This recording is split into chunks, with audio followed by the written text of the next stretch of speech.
প্রধানমন্ত্রী তারেক রহমানের হাত ধরে বগুড়া প্রেস ক্লাবের কাজ সম্পন্ন হবে। আমরা সাংবাদিক, আমরা মাথা উঁচু করে বাঁচতে চাই।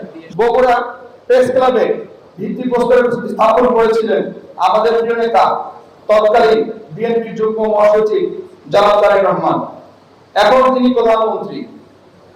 আমরা আশা করছি, এবং আমার সাথে খুব বেশি কথা হয়নি, তবে কথা হয়েছে, ইনশাআল্লাহ প্রধানমন্ত্রী তারেক রহমানের হাত ধরে বগুড়া প্রেস ক্লাবের কাজ সম্পন্ন হবে ইনশাআল্লাহ,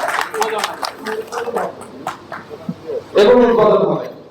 আমি মাননীয় মন্ত্রী, আমার বড় ভাই সকল ভাইকে আমি বলবো যে যেগুলো যৌক্তিক দাবি, টেলিভিশন সেন্টারটি ছিল আমাদের প্রাণের দাবি, যেটা আমাদের গণতন্ত্রের মা বেগম খালেদা জিয়া, মরহুমা বেগম খালেদা জিয়া এদেরকে ভিত্তি প্রস্তাব স্থাপন করেছিলেন।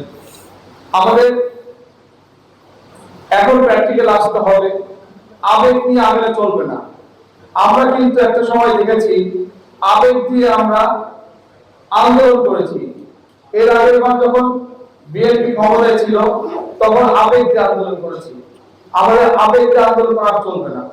আমরা আন্দোলন করেছি, সেখানেও খেয়াল করেছি যে আন্দোলনটা আবেগ দিয়ে আন্দোলন করে আমরা বগুড়াবাসীকে ভিন্ন পথে নিয়ে গেছি।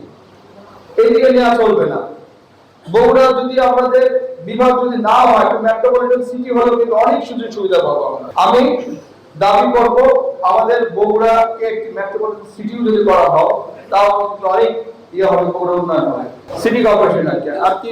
আপনাদের সামনে কথা বলতে গেলে অনেক কথা আসে, কারণ আমি আজও আগামীকাল নামে একটি ছোট্ট ট্যাবলেট পত্রিকা বের হতো, এখন হয়তো বের হয় না। সেখান থেকে আমার সাংবাদিকতা শুরু 1993 সালে। এখানে আমাদের ভাই বসে আছে, সাদি ভাই বসে আছে। ওনারা কিন্তু আমাকে হাতে কলমে শিখিয়েছে। এক পাতা লেখাইতো, তাকে কেটে কুটে কোয়ার্টার পাতা করতো, মানে 4 ভাগের 1 ভাগ, আর বাকি 75 ভাগে ফেলে দিত। তার মানে আমাদের কিরকম করে আমরা সাংবাদিকতা করেছি ওনারা জানে, ওনারা হাতে করি। আমাদের এখানে ডিউক ভাই ছিল, ওনাদের সাথে কতটা ঘুরেছি রোদ রাতে। এখানে শফি মামা আছে আমাদের, ওনাদের সাথে কতটা ঘুরেছি আমরা। নাম বলতে সবার নাম বলতে হয়, অনেক স্মৃতি আছে আমার।